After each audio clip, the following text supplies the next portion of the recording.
जिले के एक छोटे से गांव में रहता था और एक दिन बाद उसका जन्मदिन था। वो 18 साल का होने वाला था। उसके ज्यादा दोस्त नहीं थे, तो उसने सोचा कि वो अपना जन्मदिन अपने माँ बाप के साथ मनाने के बाद खुद को एक छोटी सी पार्टी देकर स्पेशल बनाएगा। पर उसे क्या पता था, पर ये उसकी जिंदगी की सबसे भयानक पार्टी होने वाली थी। मोहन की उम्र ज्यादा तो नहीं थी, पर उसके कुछ कम उम्र दोस्तों ने बीड़ी और शराब पीना शुरू कर दिया था। मोहन को लगने लगा था कि शायद बड़े होने का मतलब बीड़ी और शराब पीना ही था। उसने डिसाइड कर लिया था कि इस साल अपने जन्मदिन पर वो कुछ बड़ों वाला काम करेगा।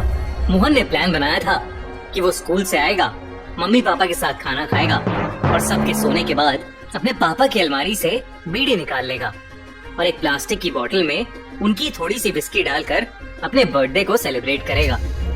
बहुत दिमाग लगाने के बाद मोहन को आइडिया आया कि वो अपनी पार्टी किसी ऐसी जगह करेगा जहां उसे कोई नहीं देख सकता था, और गांव के पास वाले तालाब से बेहतर जगह हो ही नहीं सकती थी।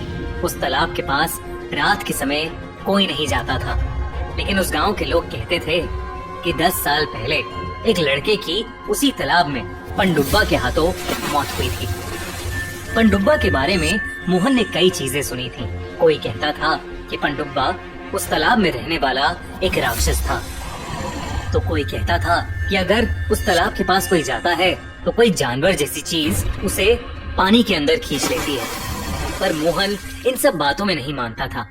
उसे लगता था कि ये बस बच्चों को डराने के लिए बनाई हुई कहानियां थी। फाइनली मोहन का जन्मदिन आ गया और वो अपने प्लान के मुताबिक पहली बार इतनी रात में घर से बाहर निकलकर उस तालाब के पास जा रहा था। रास्ते में एकदम अंधेरा और गहरी शांति थी। मोहन अपने फोन की टॉर्च ऑन कर खेतों के बीच से जा रहा था, जहां उसे बस अपने कदमों और झिंगुरों की आवाजें आ रही थीं। तभी उसे अपने सामने वो तालाब दिखा। मोहन के अलावा वहां दूर दूर तक कोई नहीं था। उस तालाब पर सन्नाटा छाया हुआ था। मोहन को थोड़ा डर तो लग रहा था, पर उसने अपने डर को अपने अंदर समेटा और तालाब के किनारे बैठ गया। वो नहीं चाहता था कि उसे कोई भी वहां देख ले, इसलिए उसने अपने फोन की टॉर्च भी ऑफ कर दी। हर तरफ केवल अंधेरा था, बस चांद की रोशनी थी जो उस तालाब पर पड़कर आसपास फैल रही थी। तालाब के पानी की शांति के साथ दूर दूर तक बस झिंगुरों की ही आवाजें आ रही थी। मोहन ने बड़े ही आराम से प्लास्टिक की बोतल खोली और विस्की का पहला घूंट लिया, और तभी उस तालाब की शांति में एक हलचल हुई। ने पीछे मुड़कर देखा तो वहां कोई नहीं था। उसे लगा कि कोई तालाब का मेंढक या मछली होगी, तो उसने उस पर ज्यादा ध्यान नहीं दिया और अब अपनी जेब से एक बीड़ी और माचिस का डब्बा निकाला। उसने बीड़ी अपने मुंह में रखी और जैसे ही उसने माचिस जलाई, उस आग की रोशनी में उसे अपने पास कुछ दिखा। उसने माचिस की लौ को साइड में किया, पर अब वहां कोई नहीं था। उसे लगा कि ये सब उसके मन का डर है, तो उसने विस्की का एक और घूंट लिया, फिर आंखें बंद की और वहीं लेटकर बीड़ी पीने की कोशिश करने लगा। अचानक उसे महसूस हुआ कि ठीक उसके मुंह के पास कोई है, जिसकी सांसें मोहन के चेहरे पर आ रही थीं। मोहन ने आंखें खोली तो उसे 2 चमकती नीली आंखें दिखीं, जिसे देखकर वो घबरा उठा। वो डर के मारे झटपटाया तो वो नीली आंखें उससे थोड़ा पीछे हो गईं। मोहन घबराहट के मारे वहां से उठा और अपनी टॉर्च जलाकर उसने देखा कि उसके बगल में एक बहुत ही अजीब सा जीव बैठा था, जिसका पूरा शरीर काई से भरा हुआ था। उसके हाथ और पैर दोनों उल्टे थे। नाक बेहद बड़ी और लंबी, बड़ी बड़ी बाहें और 2 हाथी जैसे धारदार दांत थे। वो मोहन से एक धीमी पर साफ आवाज में बीड़ी और शराब मांग रहा था और अपनी बड़ी भयानक आंखों से उसे घूरते हुए अपने बेहद ही नुकीले नाखूनों वाले हाथ मोहन की तरफ बढ़ा रहा था। जैसे ही मोहन ने उसे अपने पास आते देखा, उसका खून जम गया, क्योंकि उसे समझ आ गया था कि वो पनडुब्बा ही है जिसके बारे में सभी गांव वाले बात करते थे। और गांव वालों के अनुसार पनडुब्बा किसी को भी डूबने से पहले उससे तंबाकू या शराब ही मांगता है, और मोहन के पास दोनों थे। पनडुब्बा फिर से अपनी धीमी आवाज में बोला और मोहन से बीड़ी और शराब मांगने लगा। वो धीरे धीरे अपने नुकीले हाथ मोहन के चेहरे के बेहद करीब ले आया। मोहन, जिसके एक हाथ में बीड़ी और दूसरी हाथ में शराब थी, वो सुन्न पड़ गया और उसके पसीने छूटने लगे।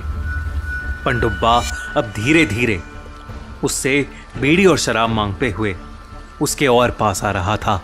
वो बस अब उससे एक सांस की दूरी पर था कि तभी मोहन ने वहां से भागने की कोशिश की, पर पनडुब्बा ने उसे पकड़ लिया और उसे लेकर तालाब के अंदर कूद दिया। मोहन को आखिरी चीज जो महसूस हुई वो ये थी कि पनडुब्बा उसे तालाब के सबसे गहरे हिस्से में ले जा रहा है और उसकी सांस धीरे धीरे खत्म हो रही है। अगली सुबह मोहन के घर से गायब होने की वजह से उसके पूरे परिवार ने गांव वालों के साथ मिलकर मोहन को हर जगह ढूंढा, पर वो कहीं नहीं मिला। फिर जब सब हिम्मत करके तालाब के पास गए तो उन्होंने देखा कि तालाब के किनारे एक प्लास्टिक बोतल और बस एक आधी बुझी हुई बीड़ी पड़ी थी और उसी तालाब के बीचों बीच एक लाश तैर रही थी, जिसके मुंह, आंख और नाक सब तालाब के गंदी काई से भरे हुए थे। वो लाश और किसी की नहीं बल्कि मोहन की ही थी। मोहन की लाश को देखकर सबको यकीन हो गया कि उसका ये हाल और किसी ने नहीं बल्कि पनडुब्बा ने ही किया था। बिहार में कई इलाके ऐसे हैं जहां लोग पनडुब्बा के भूत से डरते हैं। अक्सर जो इंसान तालाब में डूब कर मर जाता है उसकी आत्मा को मुक्ति नहीं मिलती और वो पनडुब्बा बन जाता है। कहते हैं कि वो तालाब या नदी के किनारे वाले हर तंबाकू या शराब पीने वाले इंसान से अपनी शराब और तंबाकू की तलब पूरी करने की मांग करता है और फिर उसी इंसान को पकड़कर पानी में डुबाकर जान से मार देता है। ऐसा ही एक पानी का राक्षस यानी वाटर डीमन जापान में भी पाया जाता है, जिसे वहां के लोग कप्पा कहते हैं। तो दोस्तों, अगर तंबाकू और शराब की वजह से होने वाली बीमारी से अगर जान बच भी जाए तो पनडुब्बा आपकी जान जरूर ले लेगा, इसलिए सावधानी बरतें। आज की कहानी जनहित में जारी।